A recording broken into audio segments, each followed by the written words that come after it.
Shalom, family, and thank you so much for joining us here at Remnant House, the home of the strong and the very courageous. And we're always thankful for those of you that join us for our weekly news update where we stay informed without being overwhelmed. And it's not easy to do, especially in this time period. And we knew some of these things were coming, folks. We knew to anticipate them, but thank you. Come on in, gather around. Let's get together. Let's go through what's going on in the earth from a biblical perspective, right? So we'll look at these things from the perspective of the scripture.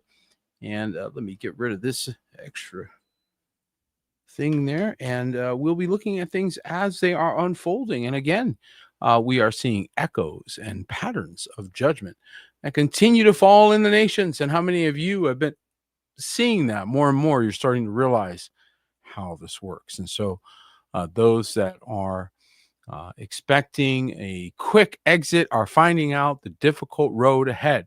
And it happens in every region. So something for us all to be aware of. And again, thank you again for joining us. Thank you for sharing the links. You guys are awesome sauce.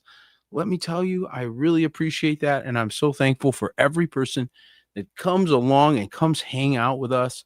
It's sweet of you. It's nice. It's nice. It's a nice gathering. We get together, we hang out a little bit. Yeah, we go through the news, but we sit up in the heavens, as Psalm 2 tells us to sit in the heavens with our King and laugh at the plans of men, because they all think they're so smart, right?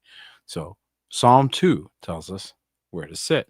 And for those of you joining us for the first time, we have this beautiful website, remnantwatch.com. That's remnantwatch.com that we use to, of course, display the stories that we're talking about each and every week.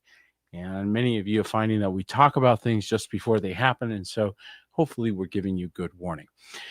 And of course, at the top, you'll always find this banner is always here. Just bring it to the latest broadcast. And we do have, of course, those survival guides, always valuable. You never know when you're going to need those. And you do have this handy search bar for those times when you're trying to figure out, hey, when did that happen? When did this happen? What's going on here? And maybe you're tracking some things, wondering about them, and it's a great tool. So we try to utilize that as it's available for being consistently aware of what things are trending, right? Things are happening. If you're watching, for example, AI, or if you're watching mudslides, or if you're watching government interventions or what have you, keywords may be important to see how things are trending. And that's important for us as we review. So again, thank you to all of you who continue to stop by and make this a priority. Well, on that note, let's get into the news. And tonight's top story, you'd have to be under a rock to not know that, of course, it has begun. And in a battle of fire and fury, the United States has, in fact, along with Israel, I believe, it has, in fact, gone ahead and attacked Iran. And so they were in the midst of negotiations concerning their nuclear program, but apparently those negotiations collapsed to such a degree that this was the result. Iranian state media confirms that the supreme leader Khamenei is dead, and the Iranian supreme leader Ali Khamenei was killed in an Israeli strike on Saturday as part of a massive joint military operation between U.S. and Israel, the Iranian state media confirmed. And the Iranian government announced 40 days of public mourning following the martyrdom of the 86-year-old Ayatollah. And so far from celebrations that I think a lot of news outlets were trying to suggest that, all the Iranian people out in the street celebrating and what have you. Well, there might have been some of that, but I think there's going to be quite a few that are also going to be mourning. And so this is not going to be an easy walk. And I think we're going to start to see the results of this international diplomacy here very quickly. In fact, I think we're already seeing some of the results already, even in the West, even in the United States. We've already begun to see some of the results of this foreign policy. So not a good day. It's been a difficult day in time period, especially as we look at things through the lens of biblical prophecy. And things are heating up in that regard. Certainly appears to be fulfilling a lot of things that we see maybe in some cases, just repeating it. Now we see, of course, Secretary of War, Mr. Hegseth, is urging U.S. troops to stay focused as Operation Epic Fury, that's what they're calling it. Yep, Operation Epic Fury continues. And this is going to be the status quo for a minute. President Donald Trump says U.S. attacks on Iran will continue Monday as Israel expanded the conflict by attacking Hezbollah targets in Lebanon. So not just attacking Iran, also attacking targets in Lebanon as well. It's taken a heavy toll on Tehran today, eliminating Supreme Leader Ali Khamenei and other top officials. And so it is, of course, Israel, of course, their discussion points or what have you, their talking points is that they were determined to act in their own defense with or without American support. Israel faced what they deemed to be an existential threat. Iran was building missiles at a radical and a rapid clip to the point where our allies in the region could not keep up. As you know, Iran has long vowed to take out Israel and wipe it off the map. Here's the challenge. They may have awakened a sleeping giant, and we're going to hear a report from one gentleman that believes that that's in fact exactly what we've done. And one of the problems that I believe we've all got is the sources of information that we're getting, right? So can we trust everything? I don't know. I don't know that we can. I don't know that that we can be very trusting at this point. But what we can do is look for trends and look for things that appear to be patterns. And one of the things that we've been trying to do by the leading of the Ruach is see where some of these patterns are going. So one of the things that we know for a fact is that a lot of the things that we see going on in the world are theatrical. So when we see theatrics, when we see things that are a little overdone, it really makes us pause. It makes us step back a minute and say, this is theatrical. This is a lot. There's a lot going on here that appears to be almost too much. And methinks thou dost protest too much comes to mind, right? And so Dr. Michael Schauer, an ex-CIA head of a counterterrorism unit, was recently said that if you think we're going to win without a ground war in Iran, well, you're wrong. Listen to what he had to say. This is Dr. Michael Schauer. He's the ex-CIA head of bin Laden's counterterrorism unit. He adds, speaking for most of the U.S. military, that they actually think of Israel as actually dragging them into more conflict. So they don't think of them very highly. Let's take a minute. I think it's a long way from being one, sir. I think anybody who thinks the Iranians are going to run away from anyone because of their aircraft carriers and their ships and their planes and the rest of it is making a mistake. If we think we're going to win this without a ground war in Iraq, I think they're deadly wrong. But that wouldn't be unusual for the American military. We haven't won a war since 1945, so it's really a continuous series of losses since that point in time, and I don't think this one is going to be different. Well, I think the president has really cost himself dearly.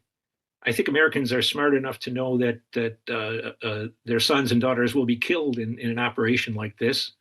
How much of that they can tolerate, I don't know for sure. But Trump is in a mess here, and whether we can pull out, I don't think it's possible for us to win, but I don't know. But certainly the Israelis and I heard this morning that perhaps the Saudis were going to join fighting on the side of the Americans. They're going to be pounded a bit before anything happens that stops the attacks by the Iranians. I think this is a lot of wishful thinking. It's just not worth it to us. The only people it's worth to is the Israelis. This is their business. This is their ability to pull on the cord that gets America to say, how high do you want us to jump? And there's no greater enemy of the United States in the world.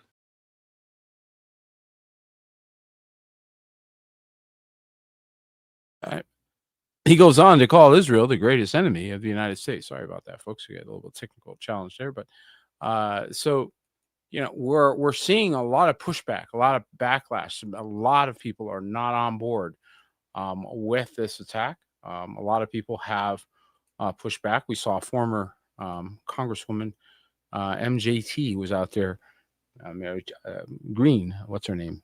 And she was at Marjorie Green, and she was out there, of course, criticizing the president. So there's a lot of pushback going on, especially in the political arena. And that's not really our concern. What our concern is how does this escalate? Where does this go from here?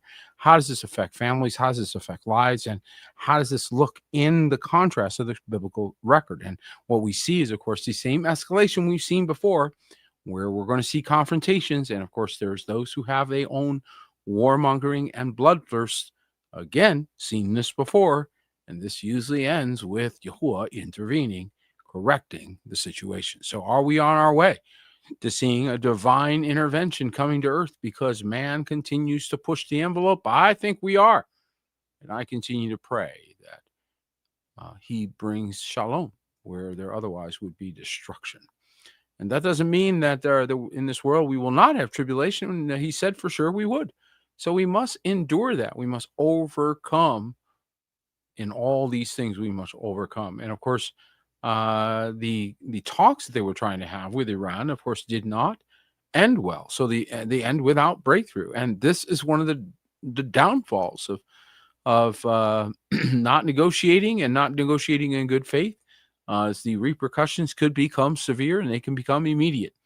And so that is exactly what happened here. As they could not come to terms. Negotiation between the United States and Iran in Geneva concluded Thursday night without a breakthrough. So Iran thought they could just do that, come away, and not have a problem. Well, now Iran's got a new problem, but now America's got a new problem.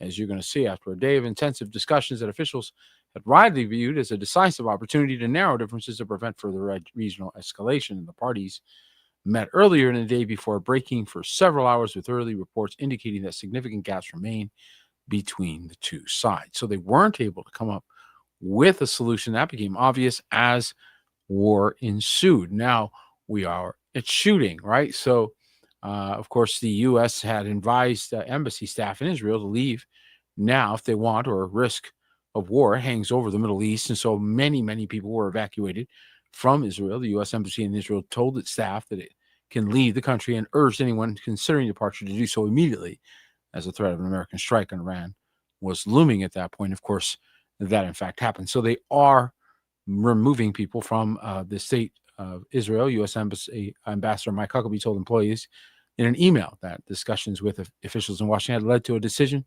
authorizing departure for those who wish to leave. So that was an early indication that things were about to get kinetic, and in fact, they did. And of course, this was shot around the world, right? So what does this do? It sets precedent, starts opening new doors. And of course, Russia is now threatening horror strikes on Europe in revenge for Iran. Trump has untied our hands, according to this report. It comes as Russian President Vladimir Putin expressed condolences over the death of Iran's supreme leader, Ayatollah Ali Khamenei. And of course, Russia has already expressed its alliance with Iran, and Russian propagandists have threatened to carry out a horror strike on Europe in response to Iran's missile strike, as the experts blame Donald Trump for unwittingly creating political and psychological opportunities on Russia. Sunday, Russian President Vladimir Putin expressed condolences and then began to express, of course, his feelings. He considers it a murder committed in cynical violation of all norms of human morality and international law. There's a whole lot of people that agree with that. What are your thoughts? There's a lot of people that think that was not the right choice. I'd love to hear your thoughts. Of course, Trump, he even said, he'd rather not attack. He said he'd love not to attack. He says, but sometimes you have to. And we're not really entirely sure what the reason for the have to was, but I'm sure we'll find out as things move on, folks. So President Trump said, I'd love not to use the U.S. military to attack Iran, but sometimes you have to. We haven't made a final decision on whether to attack Iran. Of course, then made it. We're not thrilled with the way they're negotiating, Trump said. about the Islamic Republic. Well, they cannot have nuclear weapons. I mean, they just flat were told that you can't do. And well, that's not what they decided. And of course, 9 Iranian missiles were killed in an Iranian missile, destroyed a synagogue in Israel, rather, smashes a bomb shelter in Beit Shemesh. And so the back and forth is going on. And here's the problem, folks. Iran has a load of ordnance that it has not shot off yet. And we would run out if we were trying to match them. Over 40 more injured as impact strikes residential area in a city west of Jerusalem. IDF investigating failure to intercept missile and integrity of the shelter. So, of course, this was a pretty bad scene that happened right there in Israel. And we saw some footage of parts of Jerusalem also being attacked. So it is definitely impacting Israel directly. 9 people were killed. More than 40 were injured at Beit Shemesh. So this is not a good sign, as it is now escalating beyond Iran and now impacting Israel proper. So we are going to continue to see this effect, folks, because I believe this is far from over. You do not start a war like this, kill the leader, and then think that it's just going to go away in the night and be no big deal. Nope. Iran is raising the red flag of revenge. And over Jamkaran Mosque after the death of Ayatollah Khomeini. So there's certainly a radical fringe that is certainly going to take that very seriously. And that's now putting everybody on high alert, and as it should. So hopefully you all are taking that very seriously and watching your behavior, movements, and considering your choices wisely. The regime of the imams is trying to show defiance after the crushing blow of Khomeini's death, while many observers look for the off-ramp for the U.S., Israel, and Iran to cease the war that's setting the whole Middle East on fire. Signs on the ground suggest the hostilities may go on for a long time. Did you catch that? Signs on the ground suggest the hostilities may go on for a long time. That's the Gateway Pundit reporting. Following the death of the supreme spiritual leader, Ayatollah Ali Khomeini, Iranians have raised the red flag of revenge above their Jamkaran Mosque, located in the city of Qom. And so if the U.S. military thought, well, we'll do this and this will be the end of it, of course, they're going to be sadly mistaken. So there's definitely going to be more and more retaliation. And this, of course, is continued. There's historic strikes that were going on the 28th, and Operation Roaring Lion, as they called it, reportedly targets compounds like the Supreme Leader Khomeini's in an opening wave. So they went ahead and attacked immediately. And air raids were activated across parts of the country as Iran launched missile barrages in response. But at that point, it was already too late, and they had already penetrated their defenses. And so, again, this is also revealing the supremacy of military hardware, and this fight's far from over. Now that we're hearing that 6 Americans have now died in this conflict, so it is far, far, far from over, as people are in fact perishing as this fight unfolds. In Iran's IRGC, rather, sorry about that, threatened most ferocious offensive operation in history against Israel, U.S., after Khomeini has died. So if they thought, we'll kill strike the shepherd idea, right? They thought that was going to happen.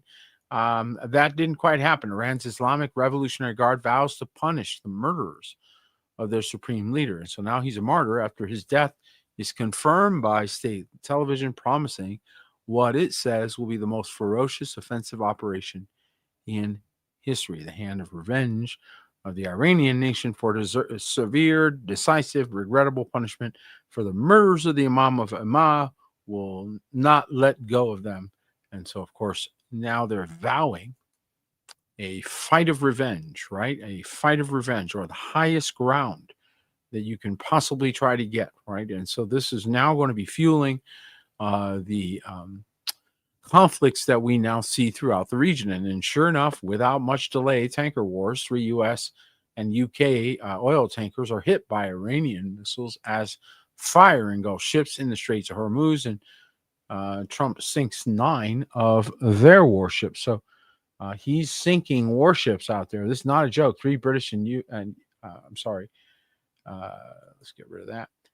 3 British and U.S. oil tankers have been hit in the Gulf in the Straits of Hormuz. Iran claims as America has sunk 9 of its regime's warships. And Iran was actually a purchaser of U.S. warships a while ago.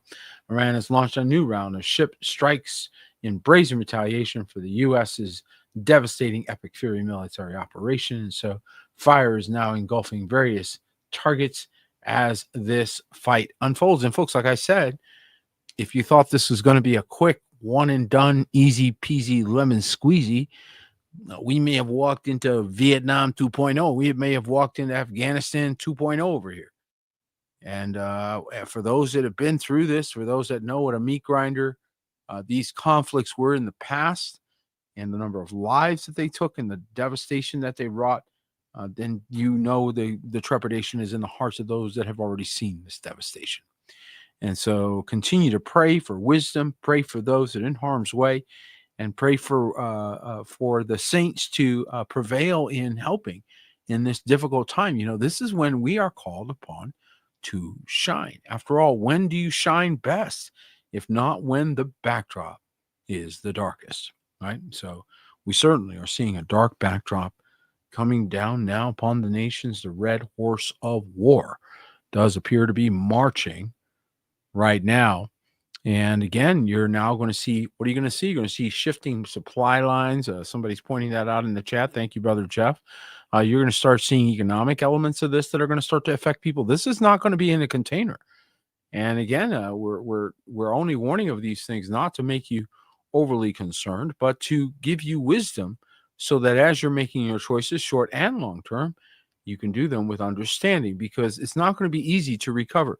It's the reason why the United States is going carefully into this fight, because the ordinances that they could expend, they can't easily replace. And they have other very formidable enemies that are very much watching the stockpiles of the United States military. Yes, you heard me correct. They're watching the stockpiles because they're watching how many, it's kind of like if you're in a gunfight and, the guy has a 6-shooter, you count bullets. Same thing. They're counting bullets to see when it's the best time for them to attack. The United States better start reloading, and reloading quick, or it isn't going to be in a fight with anybody for anything. And that's a fact.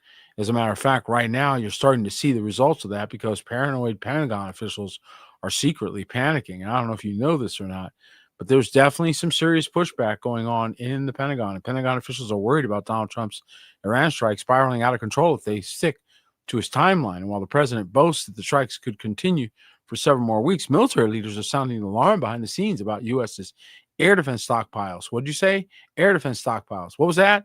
Air defense stockpiles running out. I'm sorry, what did you say? Stockpiles running out. I'm sorry. You want to repeat that one more time? Because I don't think they heard you at the back of the internet. Did you say that there was going to be stockpiles running out? Yeah, and this is where the Iranians are playing a long game. Yes, they're playing the long game, and this could be bad. Air defense. What? Air defense. What? Air defense stockpiles are running out if their fighting goes on that long. The mood here is intense and paranoid. Why? Because they did the math. That's why. They asked Claude to do the math.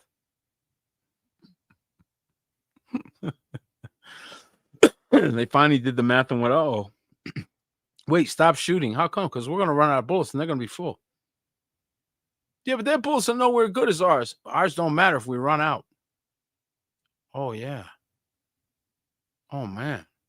They could have puny bullets, but they still got bullets. All our big bullets are gone. Do you understand? So they're walking into a trap and they didn't even think about it. And there's other people watching supply lines. All right. So in the meantime, and yes, I do find it. Paul, what a great insight. Thank you very much. Very much, sir. Very much. See that? Paul's with I'm with Paul. I'm with Paul. I'm with him on this, right? Why are they revealing that information? I think that's very, very interesting, Paul. Good point. Wouldn't you consider that to be classified, Paul? I would. Wouldn't you? I mean, common sense guys would say, don't Don't talk about how many we got. Don't talk about what we got left. How do I even know that? How come I'm privy to that information? What clearance did I pass?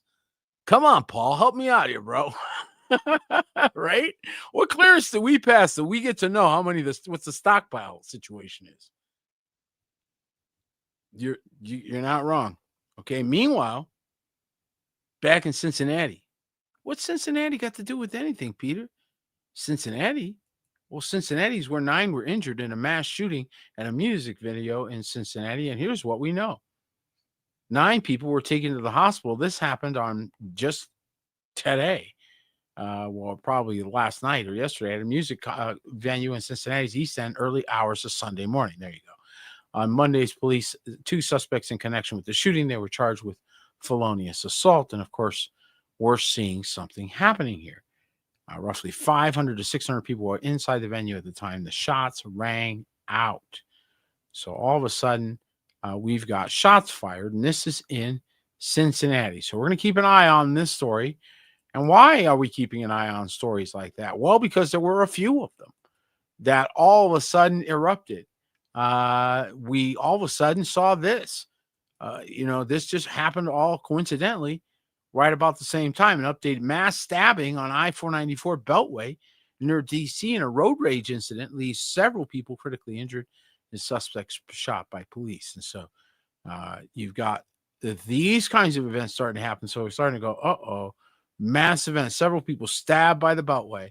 And that was not good, right? So we got that. Multiple people getting stabbed. What's going on here? Well, some things are starting to shift.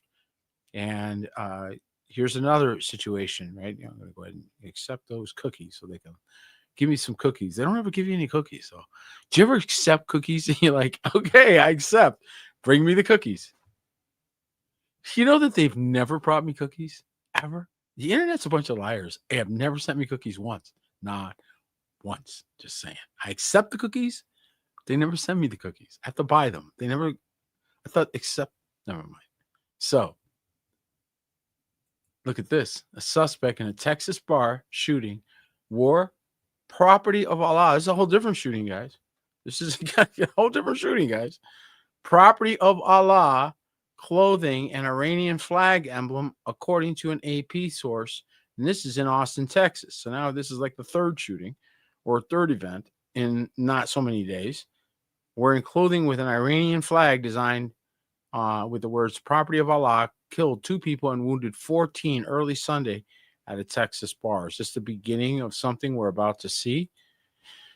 Is this a new trend that we're going to begin to see now consistently in the nations? Is this what is going to start to be normal? So this is what a lot of people are really concerned about. And I think rightfully so, especially considering whether or not this was necessary. Was this move necessary? And again, there's a lot of voices, very strong voices out there that are pushing back hard. One of them is, of course, Tucker Carlson, who went to Israel to interview Mike Huckabee, if you remember. Now, Mike Huckabee is the ambassador to Israel and, of course, a staunch supporter of the Zionist agenda. And as a result, he was confronted essentially by Tucker Carlson in his recent interview. But it doesn't end well. Tucker was, of course, detained a bit as he left. They did not leave Israel on the most friendly terms. And now, of course, he's out saying it was absolutely disgusting and evil, according to Tucker Carlson, who goes on a scorched earth on Trump for attacking Iran. So he is not a fan. And basically, he has really begun to speak out against what the president has done. Now, he's now becoming a divisive figure, and there's some that are pro and against Tucker Carlson now, right? And so this continues to be an issue, and whether or not is that going to continue to cause a division in the United States? I think so, especially when you start seeing these kinds of results again.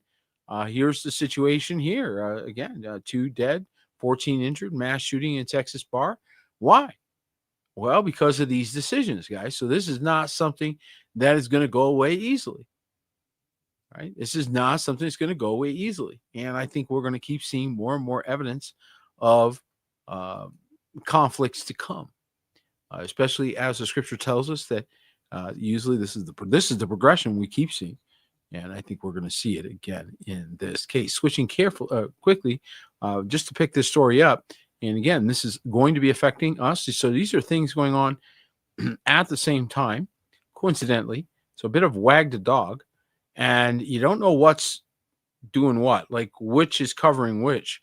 But there were certain files that were released, if you recall, that were drawing a lot of attention to certain things. One of those areas was digital finance. And so that area stopped getting as much of attention. And now we got a bunch of attention over here. Meanwhile, crypto.com gets conditional U.S. approval for National Trust Bank Charter. This is huge because, again, banking has been anti-crypto for a long time. I think seeing it as the existential threat to the banking oligarchy that it is. However, it has now gotten to the point where they couldn't avoid it. So now they're beginning to embrace it, which means the world is changing yet again. Folks, this is really critical because it's going to continue to shift in this direction. After all, there's really nowhere else for it to go.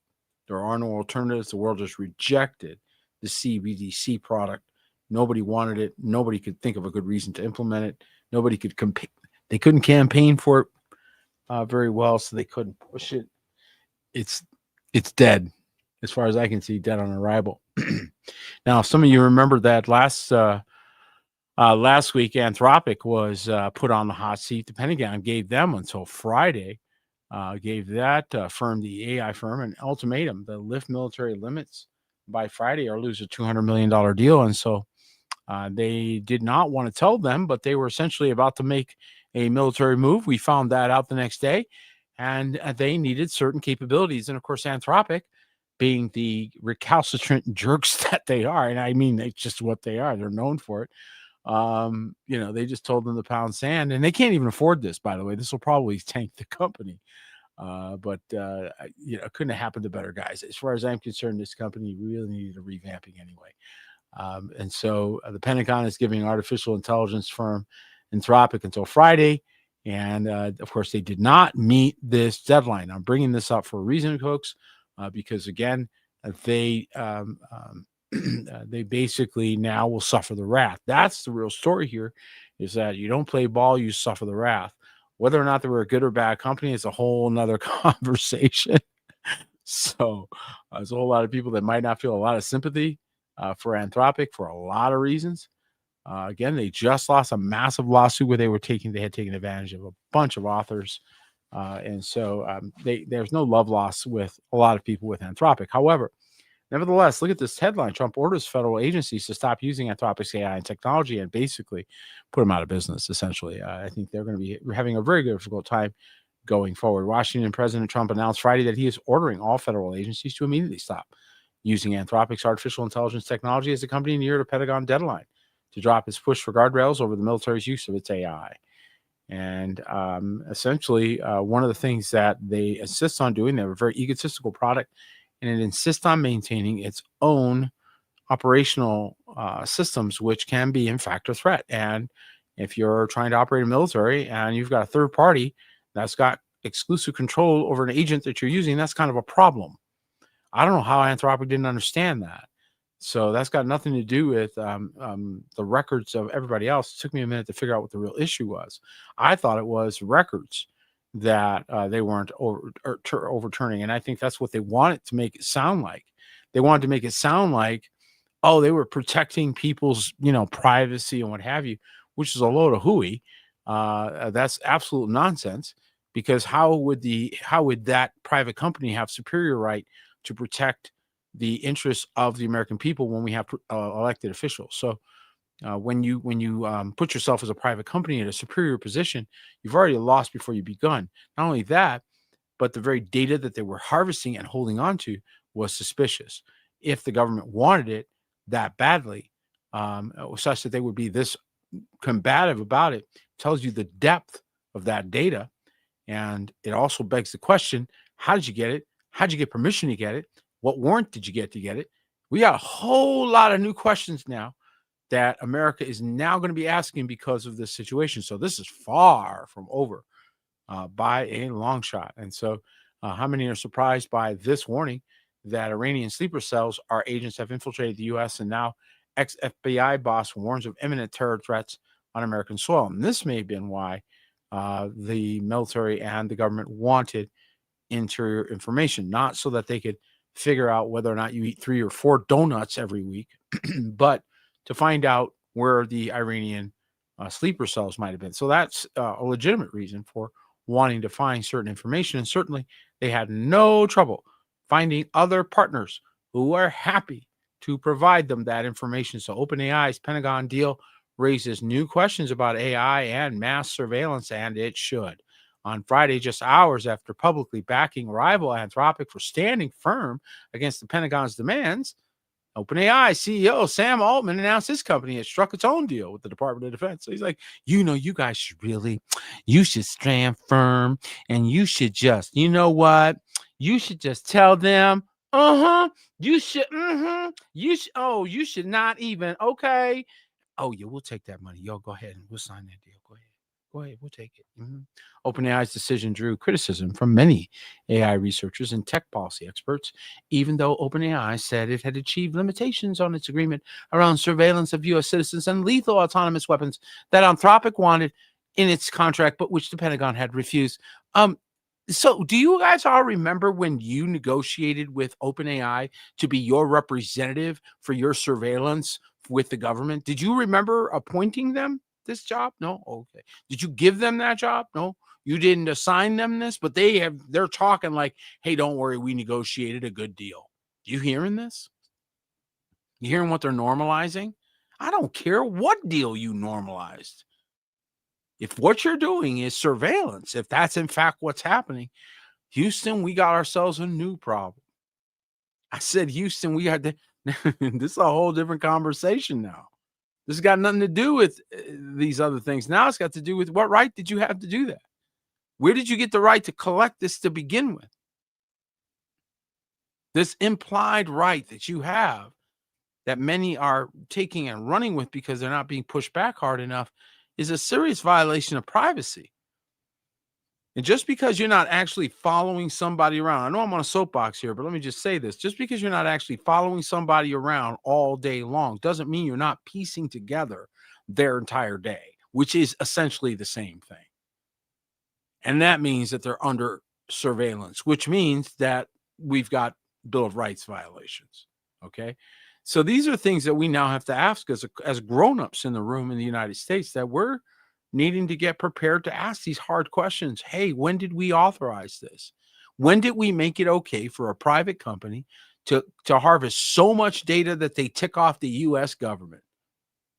And by the way, I wouldn't want to work for that company right now, because I can imagine that, given the vindictive nature of Trump, I would not be shocked if they don't have a few federal investigators now looking at whether or not they're committing RICO statute violations or Sherman Act violations. Come see me. I got some evidence for y'all. I'm telling you right now, this stuff is rough. And these are all people shooting at each other in glass houses. Crazy. Okay. And so again, this is one of the challenges that we now have in this era that we have. So the Pentagon is demanding some things that I think actually make some sense from a military defense standpoint. After all, what's the point of having a defense piece of software that argues with you? That doesn't make any sense to me. I'm sorry. That just doesn't make any sense at all.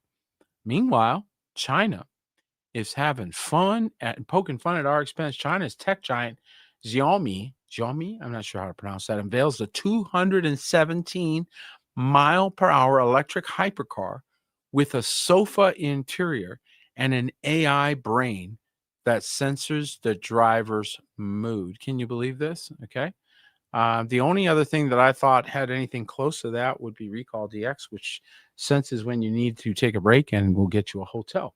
RecallDX.com. Awesome stuff. But again, this is great. Look at this. Tech giant Xiaomi has unveiled a 217 mile per hour all electric hypercar of the future that uses a sofa for a cockpit. And then it even has a AI feature that senses your mood and changes the car's interior to suit. How crazy is that? I can't imagine what they must get for this thing, but that's the direction this world appears to be going. So they're going towards, the Jetsons. And the Chinese, man, they're just having fun. Okay, they want enough weaponry to scare away anybody that wants to attack them, so they can go on making trinkets, because I think that's what they really like to do. I don't get the impression from the Chinese they want to go around the world shooting everyone.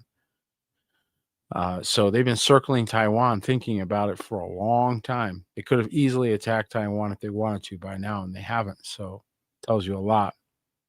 And Trump, of course, he has no problem talking about war. Trump reveals how long he expects Iran to campaign to last, as he mourned U.S. troops are killed. And of course, that really bothers him. And it's a good thing that it bothers commander in chief if people's lives are lost. And it's an important thing for us to all bear in mind before we go cheering on war. And that's that there are lives that are going to be lost, and people that are going to get blown up or maimed or hurt.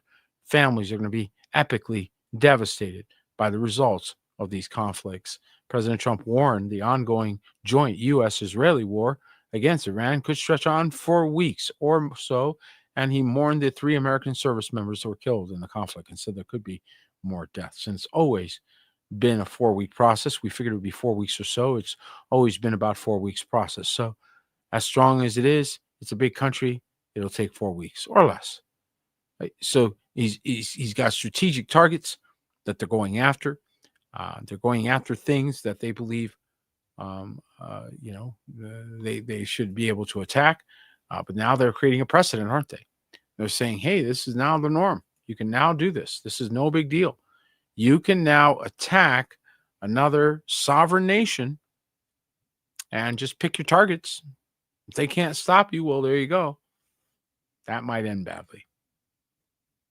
Right? That might end very badly. Some of you have been watching this whole AI thing, and we talked about Anthropic there. We'll come back to some of that, but here's an interesting story of some things that are changing again in economics and the way we are employed. And again, folks, I keep pointing this out not because I'm wishing for it, but because you can't stop it, I can't stop it. We've got to deal with it. Just like we couldn't stop the escalator. Well, we could stop the escalator, but we didn't mean to. It wasn't my fault. Okay, anyway. So Burger King will use an AI to check if employees say please and thank you. So now they're using it as an innocent thing, but I think it's going to be doing a lot more. Burger King is launching an AI chatbot that will live in the headsets used by employees. The voice-enabled chatbot called Patty is part of an overarching BK assistant platform that will not only assist employees with meal preparation, but also evaluate their interactions with customers for friendliness. What you're seeing is AI integrated in a management role to ensure people not only are showing up for work, but doing the job in a manner that is acceptable. Now, you want to know what else is happening right now that you guys didn't see? Want to know what else? No? You don't want to know? Oh, come on. You guys want to know. You guys want to know what they're doing, don't you? You don't want to know what they're doing with that? Well, it's really clever. See, everybody that's got those headsets on, well, they're training, and they're creating what's known as training data. Yeah, they're training their replacements. They're listening to them work, and they're recording everything. And as they do, they are creating entire routines and regiments that robots can then follow. Because once they have those routines down and they've thought of everything, which is the key, humans think of things that the machines don't think of. So they need you because your ingenuity, your creativity, all of the things that those little lists that you make, those little extra things you all do in the morning. You know what I mean? Those are the things they never think of. That's how you beat them. And so they want to get all those from you before they kick you out. They made them think it was for fun, like, oh, this is just to make you a better employee. This thing is following you around to take your job away. Okay, it's now memorizing your job. And so when you decide you don't want to do this anymore, they can put something else in its place. And again, Elon Musk is working at a breakneck speed to give him a robot to put in that place. So that robot says exactly the same things you would have said. See that? So they take the information, take the data, they train the AI to do exactly the same thing as the employees would do. You get a homogenous employee that never fails. So it's a big deal. And folks, you gotta understand that for certain repetitive tasks, that actually makes sense. So don't get upset about that. You got to start asking a different question. What were you doing in that job to begin with? Switching gears to a different war front. And I warned about this. We talked about the southern hemisphere suddenly becoming lit up with war. And this is actually from last week, but it bears repeating. And of course, the White House is now warning and continues to warn cartels not to lay a finger on Americans or they will pay a severe consequence. So Trump administration is issuing warnings to cartels as Americans remain stranded following a kingpin takedown that happened in Mexico. So the Americans are flexing super hard right now and saying anybody touches an American is going to pay the price. And of course, El Mencho, as we mentioned last week, was killed Sunday during a Mexican military operation. And now the tourists have been stranded in many cases. They have been returned, but I thought it was really interesting just how strong the language was. And this is part of what I'm concerned about, because I think sometimes language alone can start a fight that wasn't going to happen, that nobody was going to do, that everybody was just going to go on with their day until somebody decided to open their big mouth. It happens all the time, right? People are fine, they're moving on with their life, and somebody starts picking a fight. So that's why we watch some of these words as they're coming on. And getting back into this situation here, again, people looking for these things to change. Well, I'm going to tell you right now, jobs are being replaced because of technology. It's not a bad thing. It's just the way it is. It's not bad or good. It just is. It may have been, again, jobs that we shouldn't have had to begin with. Driverless semi-trucks are coming to Phoenix roads by the end of 2026. And they're planning 200 truck autonomous fleet as drivers weigh in on the technology. And not everybody's agreeing with it. Not everybody thinks it's great. We get it. But this is the reality. So if you don't like this technology, when I guess you're not driving the roads, because they're going to be out there. Driverless semi-trucks are expected to begin operating in Phoenix roads by the end of this year, according to a spokesman for Aurora Innovation. And they've logged over 250,000 driverless miles with zero collisions attributed to Aurora drivers. So very safe, actually probably safer than human drivers, actually, in many ways. So it might start rivaling that. Bowen said he's cautiously optimistic about the technology. I think it's good to be cautiously optimistic. Part of them is excited.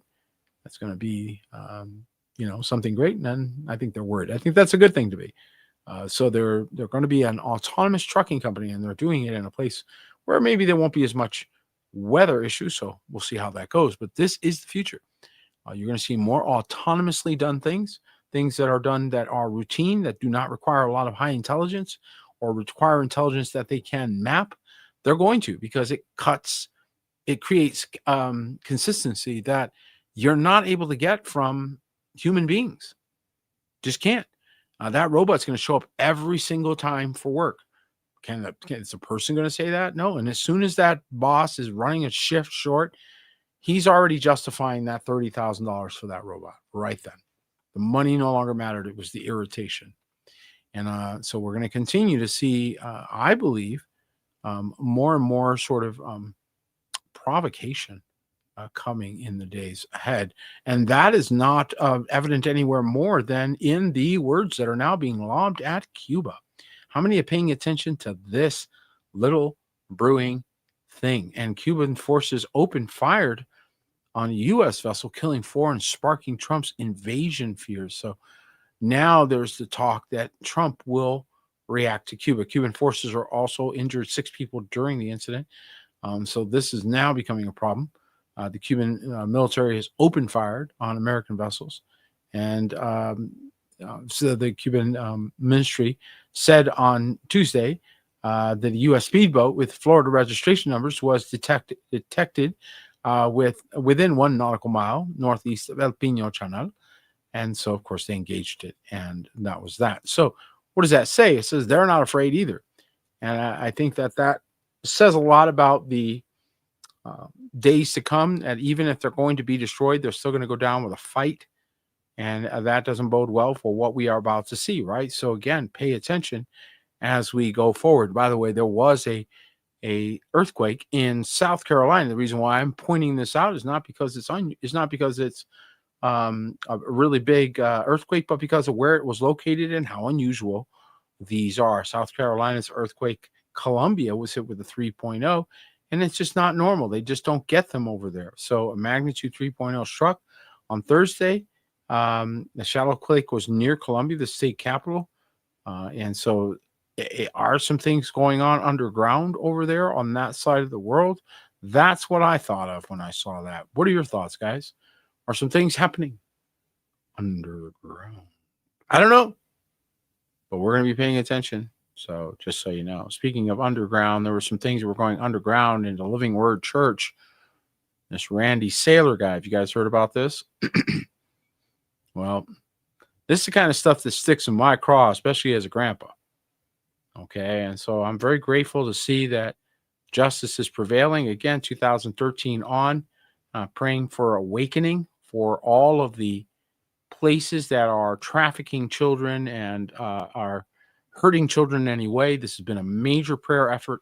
And so thank you to all of you who've been praying for the lights to come on and praying for those who commit such things to be grabbed up, right? You prayed that. You stood in faith. Did you do that? Well, good for you. Thank you for standing in faith, because we're seeing serious pushback now. Light in places that we never saw before. So light in dark places. And this Living Word Church pastor, if you can call him that, got 10 years minimum sentence over his sexual assault of children. And he was a former pastor at Living Word Church in Midland County, Michigan. And of course, he was sentenced to 10 years in prison for sexual assault. And so we're seeing those that thought they had gotten away with those types of crimes and things like that, thought they were going to just cruise on into the rest of their lives. And it's like, nope. And that thrill that you had, that little moment of thrill, ooh, that's coming back to get you. And that 14-year-old grew up. Ouch. Now she talking. Uh-oh. Okay. And so this is one of the serious realities that people are facing right now, is that their sins most certainly have found them out. Isn't that what we found out about Jeffrey, the E-Man? J-E, Jeffrey, right? Remember him? Well, as it turns out, guys, this whole saga may not be over. I know there's some of you going, Peter, can we just be done? I know. I was done years ago with this thing. So when it made a resurgence, I'm like, oh, yay, right? And guess what? It's not over. Look at this. There's secret files and storage units across the U.S. Oh, great. Oh, boy. Now we got the Geraldo thing going on. We're all going to be looking for Al Capone's secret stash. Oh, boy. The old treasure hunt has begun. He hid computers and photographs from United States authorities in secret storage lockers across the country. The Telegraph can reveal. Dun, dun, dun. Put it behind a paywall. Everybody pay for your clues to join the treasure hunt. Don't you understand what's going on here, folks? Giving people something to do. It's entertainment. Meanwhile, there were victims. Meanwhile, there were lies shattered. Meanwhile, there were people who were told if they spoke, they would be destroyed. There's so much that is tied to these kinds of things that we just don't see. And I'm very grateful that light is shining in the dark in this time. I'm so grateful that you all are not afraid to call these things out and say, hey, you know what? Not feeling this.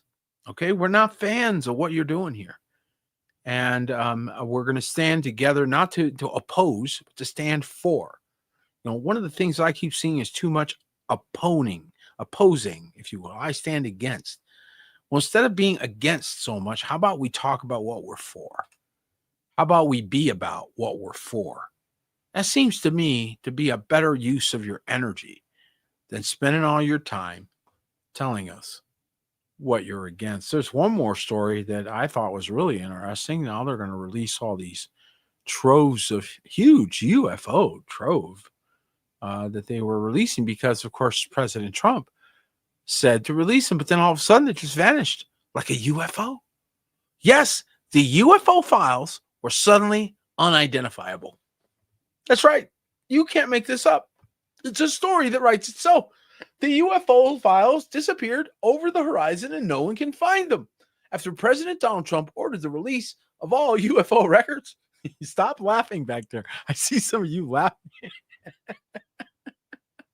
A massive vault of 3.8 million files vanished like a UFO. Maybe they took off on a UFO. The UFO guys came and said, "Oh no, you're going to tell our secrets? We're going to come grab up all our files." It's hilarious. Massive digital archives of declassified government UFO documents suffered a data wipe. A black vault, a massive digital archive of declassified government documents, has suffered a mysterious and total data wipe. Oh my goodness. I think the aliens did it. The sudden loss occurred just one day after U.S. President Donald Trump ordered the release of secret files regarding extraterrestrial life in hundreds of gigabytes. I'm talking hundreds of gigabytes, man. We're talking gigabytes, man. Including top secret CIA projects and JFK assassination files, were systematically emptied from the main server. Just gone, just disappeared. Oops. It was a oops. Oh, oops. I'm so sorry. I was just cleaning up the mess that was left by the last administration. I didn't realize. Oh, was that important?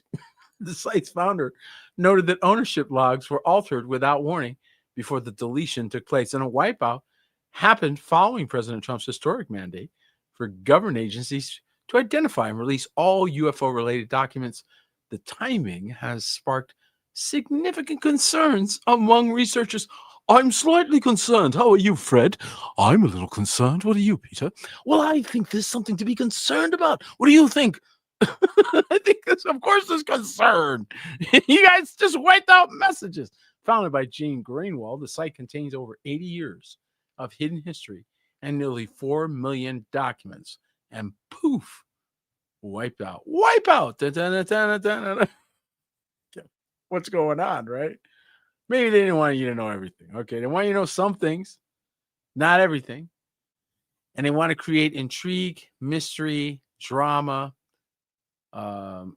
something to solve, a puzzle to solve, all these things included in one. So there will none of these things will come out nice and easy. They will all come out this way with all kinds of drama, mystery, and whodunits mixed in, because that's part of how they draw all of us into these, well, whatever you want to call them, machinations. They seem like machinations. Unfortunately, real lives are at stake. And if they can get people moving in a kinetic way, in a very harmful way toward others, they usually do. So we have to be, as people of earth, wise as serpents, harmless as doves, figuring out the machinations of those principalities and powers and rulers of darkness, and not fall for the tricks of the enemy.